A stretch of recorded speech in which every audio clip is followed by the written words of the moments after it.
আউল লাগিল বিৰোধী ঐক্যত CPIয়ে ঘোষণা কৰিলে নিজাববীয়া প্ৰাৰ্থী 7টা সমষ্টিত নিজাববীয়াকৈ খেলিব বাওঁ দলটোৱে ইমানৰ পাছতো সম্বিত খোলা নাই কংগ্ৰেছৰ কেতিয়া গা লৰিব গৌৰৱ গগৈৰ ইতিমধ্যে বহু পলম হৈছে বিৰোধী ঐক্যৰ পোষকতা কৰা প্ৰত্যেকে মৃত্যুতাৰ প্ৰসংগত কৈ আহিছে এই কথা কিন্তু তাৰ পাছতো গা লৰা নাই কংগ্ৰেছৰ যাৰ বাবে বুধবাৰে নিজাববীয়া প্ৰাৰ্থী ঘোষণা কৰে কমিউনিষ্ট পাৰ্টি অফ ইণ্ডিয়াই শিৱসাগৰ নাজিৰা তিতাবৰ মৰিগাঁও ঢকুৱাখানা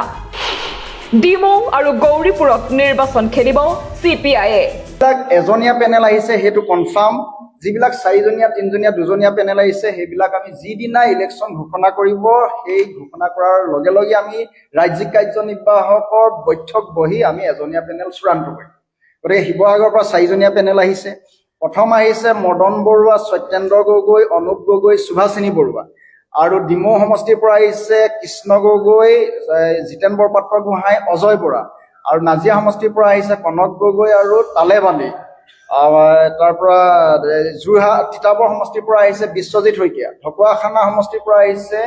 ধীৰেন কছাৰী মৰিগাঁও সমষ্টিৰ পৰা আহিছে তপন ডেকা আৰু গৌৰীপুৰ সমষ্টিৰ পৰা আহিছে শ্বেখ মনছুৰ ৰহমান আচলতে বিৰোধী ঐক্য মিত্ৰতা দেৰি পলম হৈ গৈছে নেকি কাৰণ সকলোৱে কৈছে এনেকুৱা মানে সদাম কংগ্ৰেছৰ প্ৰতি ক্ষোভ উজাৰি CPIৰ নেতা কনক গগৈয়ে কয় কংগ্ৰেছৰ বহু নেতা কেৱল ক্ষমতা কেন্দ্ৰিক ইতিহাসৰ ভুলৰ পৰা শিক্ষা ল'ব নোখোজে কংগ্ৰেছে আমাৰ এই অখিল ৰঞ্জন দত্তৰ নিচিনা প্ৰগ্ৰেছিভ মানুহে মানে ক'ব লগা হৈছে আমাৰ এই অদীপ ফুকন ডাঙৰীয়াৰ নিচিনা শান্তনু বৰঠাকুৰ ডাঙৰীয়াৰ নিচিনা ব্যক্তিয়ে ক'ব লগা হৈছে ক্ষোভেৰে এই কথাটো বুজি পোৱা নাই কিয় এই মানে নেতৃত্বই বুজি পোৱা নাই কিয় ইফালে বিৰোধী দলবিলাকে কৈছে ইতিমধ্যে মানে মূল কথাটো এতিয়া ডিপেণ্ড কৰিছে কংগ্ৰেছৰ ওপৰত মই যদি এটা কথাখিনি কৈ দিওঁ বেয়া হ'ব আচলতে বহুত বেয়া হ'ব মই কাৰণে নকওঁ বুলি মই ক'ব বিচাৰোঁ মানে বহু কথা কংগ্ৰেছৰ বহু নেতা কেৱল ক্ষমতাৰ কেন্দ্ৰিক তেওঁলোকৰ সংবিধান গণতন্ত্ৰৰ প্ৰতি কোনো দায়বদ্ধতা নাই তাহানি কংগ্ৰেছৰ মানে নীতি আদৰ্শত চলা কংগ্ৰেছৰ নেতা নাই এতিয়া কোন কংগ্ৰেছ জিকাৰ পিছত কলৈ যায় কোনোবাই গেৰাণ্টি দিব পাৰিব আমাৰ কিমান ক্ষোভ আছে মানে ডিমৌ সমষ্টিক কমিউনিষ্টসকলৰ যিজন মানুহক আমি জিকাই দিছিলোঁ ছমাহ নহওঁতে মানে কংগ্ৰেছ এৰি বিজেপি গ'ল তেনেকুৱা যে এতিয়াও নকৰিব বুলি কোনোবাই গেৰাণ্টি দিব পাৰিব কংগ্ৰেছৰ কোনো নীতি আদৰ্শ নথকা মেক্সিমাম কংগ্ৰেছৰ নেতা আছে মেক্সিমাম কোনোবাই ভাল পাওক বেয়া পাওক মোক কোনোবাই গালি পায় কি পায় সেইটো মই সেইবোৰ চাই থকা নাই গতিকে এইটো হৈছে ফেক্ট তাৰ পিছতো এই কথা আৰু মই কৈছোঁ যে কংগ্ৰেছৰ নেতৃত্বই পূৰ্বৰ ইতিহাসৰ পৰা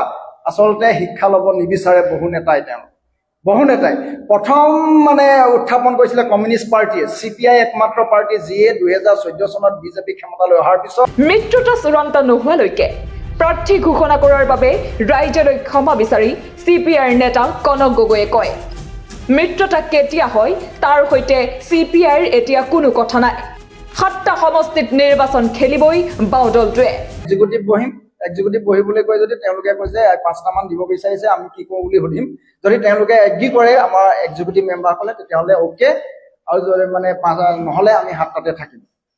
কথাটো তেনেকুৱা তাৰমানে আমাৰ লগত এতিয়া কথা নাই আমি সোনকাল নকৰে এইটো আমি ৰাইজৰ ওচৰত মানে আমি ক্ষমা প্ৰাৰ্থী আমি কৈছোঁ যে আমি বিজেপি জিকাৰ কোনো কাম নকৰোঁ জিকিবৰ পৰা ব্যৱস্থা আমি কৰি নিদিওঁ এইটো স্পষ্ট কৈছোঁ কিন্তু আমি আমাৰ য'ত ষ্ট্ৰেংথ আছে তাত আমি খেলিব বিচাৰিছোঁ আমি খেলিব লাগিব আমাৰ অস্তিত্ব আৰু আমাৰ পাৰ্টি ইতিমধ্যে নেশ্যনেল ৰিকগনিশ্যন হেৰুৱাইছোঁ আৰু আমি যদি ত্যাগৰ নামত যদি অকল আমি ক'তো নেখেলোঁ আমি যদি আমাৰ চিম্বলে নাথাকে আমাৰ ৰিকগনাইজটো আমি ঘূৰাই পাম নেকি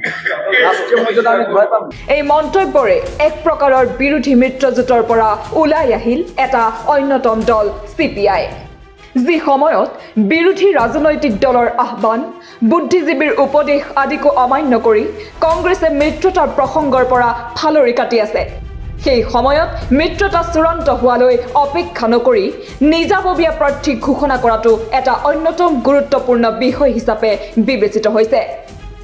আনফালে ৰাইজৰ দলে নিৰ্ধাৰণ কৰি দিয়া সময়সীমা উকলিবলৈও মাজত মাত্ৰ 2টা দিন বাকী আছে গতিকে কংগ্ৰেছৰ এনে সময়ত বিৰোধীৰ মিত্ৰতাৰ স্বাৰ্থত কেনে তৎপৰতা দেখুৱাই তাৰ ওপৰতে নিৰ্ভৰ কৰিব 26ৰ নিৰ্বাচনৰ বহু কথা ব্যুৰোৰ সহযোগত news desk report the cross current